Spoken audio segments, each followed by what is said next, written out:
दोस्तों, कार्तिक महीने की शुरुआत हो गई है और कार्तिक माह स्नान बेहद ही शुभ माना जाता है।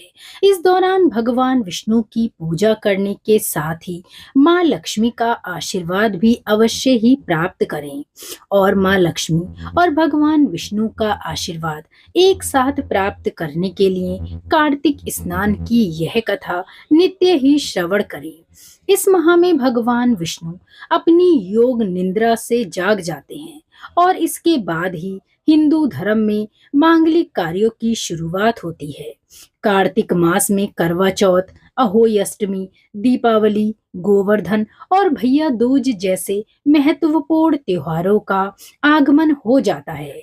अतः कार्तिक स्नान का पुराणों में बेहद ही महत्व बताया गया है। जय श्री हरि। कार्तिक मास की स्नान की कथा। एक गांव में गरीब बुढ़िया रहती थी। उसका अपना सगा कोई नहीं था। वो दिन रात कान्हा जी की भक्ति में लीन रहा करती थी और रोज सुबह गंगा स्नान करने जाती थी। उस निर्धन बुढ़िया की भक्ति से भगवान कृष्ण बहुत ज्यादा प्रसन्न थे और वे खुद उसकी कुटिया की खिचड़ी पर एक कटोरे में खिचड़ी रखकर रोज चले जाते थे, जिसे कि वो बुढ़िया नहाकर आने के बाद खा लेती थी। बरसों तक यही सिलसिला चलता रहा, लेकिन उसकी पड़ोसन इस बात से बहुत ही जलती थी। जब एक दिन बुढ़िया नहाने गई थी और कृष्ण जी उसके घर की खिड़की पर खिचड़ी रखकर गए, तो वो दुष्ट पड़ोसन ने खिचड़ी का कटोरा घर के पिछवाड़े में फेंक दिया। जब गंगा स्नान के बाद बुढ़िया घर लौटी तो उसे वहां कटोरा मिला नहीं। बुढ़िया बहुत दुखी हुई और वह भूखी रह गई। पड़ोसन ये सब देखकर बहुत खुश हुई, लेकिन जहां उसने खिचड़ी फेंकी वहां एक पौधा उग आया और उसमें दो सुंदर फूल खिल गए, जिनकी सुगंध बहुत ही मनमोहक और आकर्षक थी। एक बार राजा उधर से गुजरे तो उन्हें वो सुगंध काफी अच्छी लगी। वो दोनों फूल तोड़कर रानी के लिए ले आए, जिसे सूंघते ही रानी गर्भवती हो गई और उन्होंने 9 महीने बाद दो जुड़वा बच्चों को जन्म दिया। दोनों राजकुमार जब बड़े हुए तो किसी से बात नहीं करते थे, लेकिन अक्सर जंगल में शिकार करने चले जाते थे, जहां उनकी मुलाकात उस बुढ़िया से हुई। ये बात जब राजा को पता चली तो वो बहुत ही हैरान हुए। उन्होंने तुरंत सैनिकों को उस बुढ़िया को लाने के लिए भेजा। दरबार में जब वो बुढ़िया पहुंची तो राजा ने पूछा कि मेरे दोनों बेटे किसी से बात नहीं करते, लेकिन उन दोनों ने आपसे बात कैसे की? क्यों और कैसे ये सब हुआ? इस पर बुढ़िया ने कहा कि मुझे ये सब तो नहीं पता। हाँ, मैं तो अपना खिचड़ी वाला कटोरा खोज रही थी।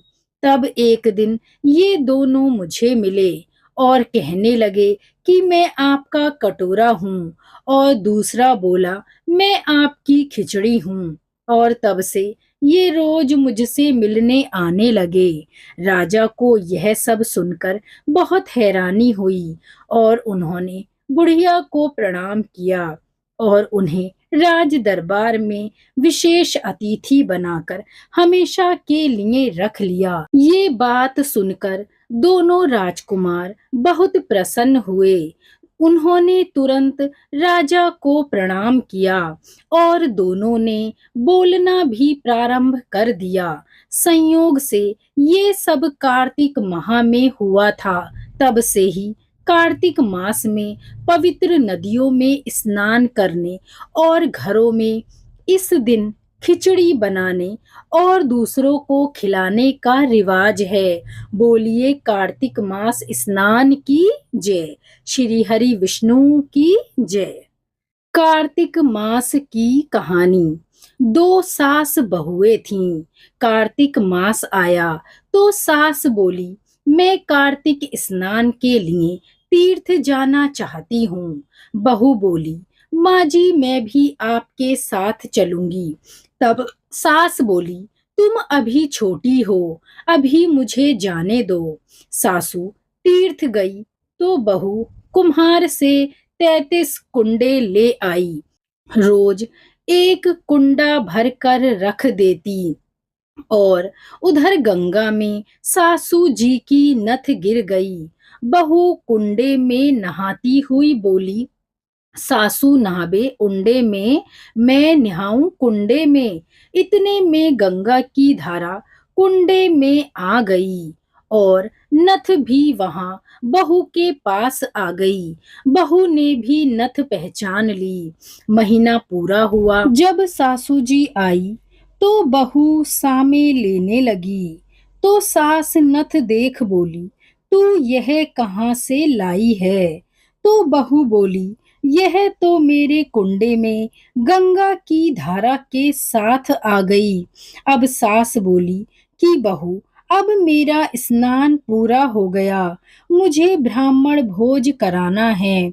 तब बहू बोली, सासू जी मुझे भी ब्राह्मण भोज कराना है, क्योंकि मैंने भी कार्तिक स्नान किया है। तब सास बोली, तूने कहाँ कार्तिक स्नान किया? बहू बोली, ऊपर चलो, मैं आपको बताती हूँ। ऊपर जाकर देखा तो सारे कुंडे सोने के हो गए। बहू बोली, मैं रोज कुंडा भरकर रखती और सुबह जल्दी उठकर नहाती और उल्टा कर कर उस कुंडे को रख देती। तब सासू जी बोली, बहू तू बहुत भाग्यवान है, जो साक्षात तेरे घर में गंगा मैया आई हैं। तूने श्रद्धा और विश्वास के साथ कार्तिक स्नान किया है, इसीलिए भगवान ने तुझे फल दिया। दोनों सास बहू ने धूमधाम से ब्राह्मण जिमाकर दक्षिणा देकर आदर सत्कार के साथ उन ब्राह्मणों को विदा किया। भगवान ने जैसा फल सास और बहू को दिया, वैसे ही सबका देना।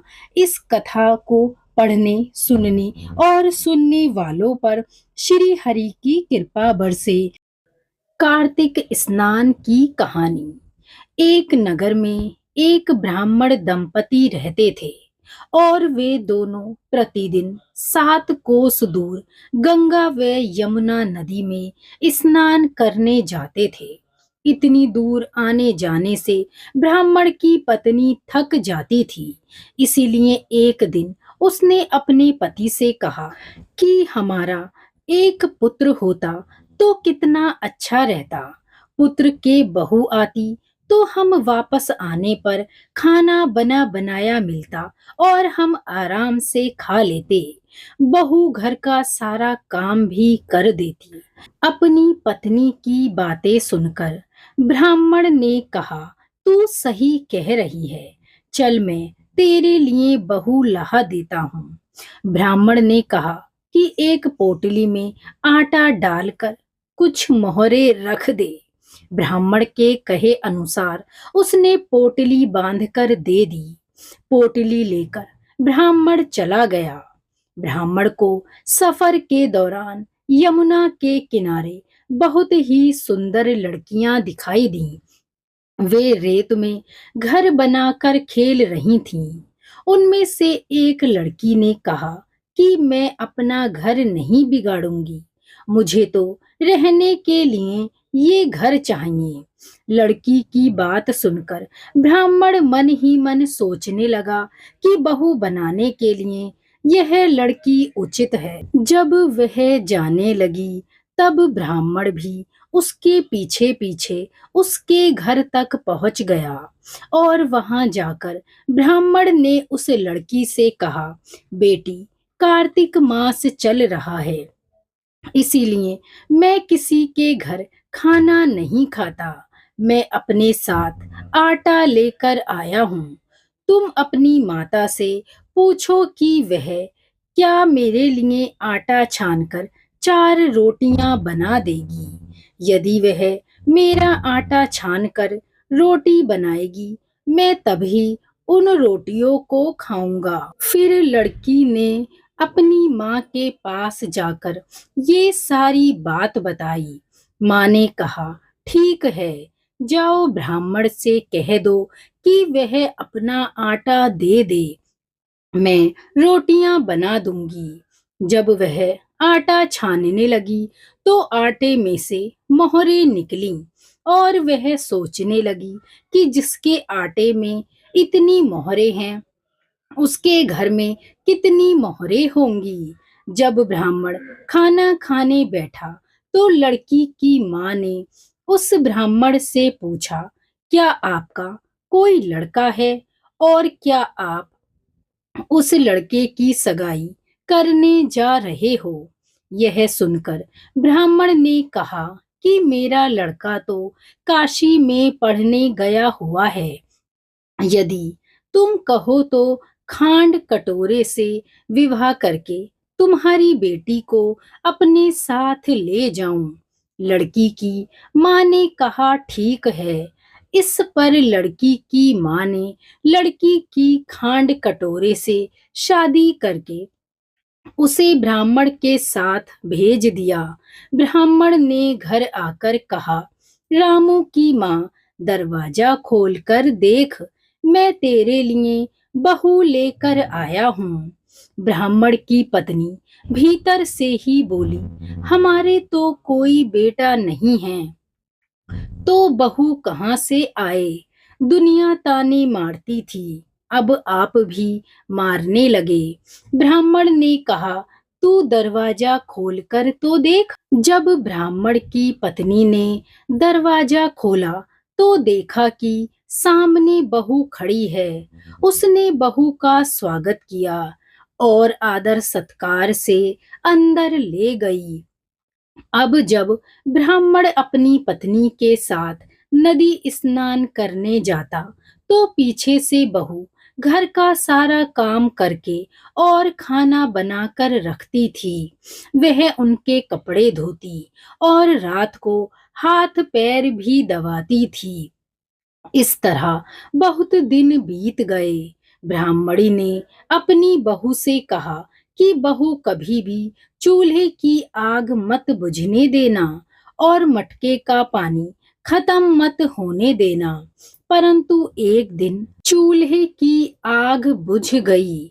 यह देखकर बहू घबरा गई और भागी भागी अपनी पड़ोसन के पास गई और कहा कि मेरे चूल्हे की आग बुझ गई है, मुझे थोड़ी आग चाहिए। मेरे सास ससुर सुबह स्नान करने गए हुए हैं, वह थके हुए घर आएंगे, इसलिए मुझे उनके लिए खाना बनाना है। यह सुनकर पड़ोसन ने कहा कि तू तो बावली है, तुझे यह दोनों मिलकर पागल बना रहे हैं। इनके कोई पुत्र नहीं है और ये निसंतान हैं। बहू ने कहा, नहीं, ऐसा मत बोलो, इनका बेटा तो बनारस काशी में पढ़ने गया हुआ है। इस पर पड़ोसन ने कहा कि यह तुझे झूठ बोल कर लाए हैं, मेरी बात सच मान, इनके कोई बेटा नहीं है। अब बहू पड़ोसन की बातों में आ गई और कहने लगी कि आप ही बताओ, मैं क्या करूं। पड़ोसन ने कहा कि करना क्या है, जब तुम्हारे सास ससुर आए तो जली हुई रोटियां बनाकर देना और बिना नमक की दाल बनाकर देना, खीर की कड़छी दाल में और दाल की कड़छी खीर में डाल देना। पड़ोसन ने उसे अच्छे से सिखा दिया और फिर जब उसके सास ससुर घर आए तो उसने ना तो उनका आदर सत्कार किया और ना ही उनके कपड़े धोए। जब उसने सास ससुर को खाना दिया तो सास बोली, बहू आज यह रोटियां जली हुई क्यों हैं और दाल भी अच्छी नहीं है। तब बहू ने पलट कर कहा, एक दिन ऐसा खाना खा लोगे तो कुछ बिगड़ नहीं जाएगा तुम्हारा। सास ससुर को खरी खोटी सुनाकर वह फिर से पड़ोसन के पास गई और बोला कि अब आगे क्या करना है। पड़ोसन ने कहा कि अब तुम सातों कोठों की चाबी मांग लेना। अगले दिन जब भी स्नान करने के लिए जाने लगे तो बहू अड़ गई कि मुझे तो सातों कोठों की चाबी चाहिए। तब ससुर ने कहा, इसे चाबी दे दो। सास ने बहू को चाबी दे दी। सास ससुर के जाने के बाद जब बहू ने दरवाजे खोले तो देखा कि किसी में अन्न भरा है, किसी में धन भरा है और किसी कोठे में बर्तन पड़े हैं।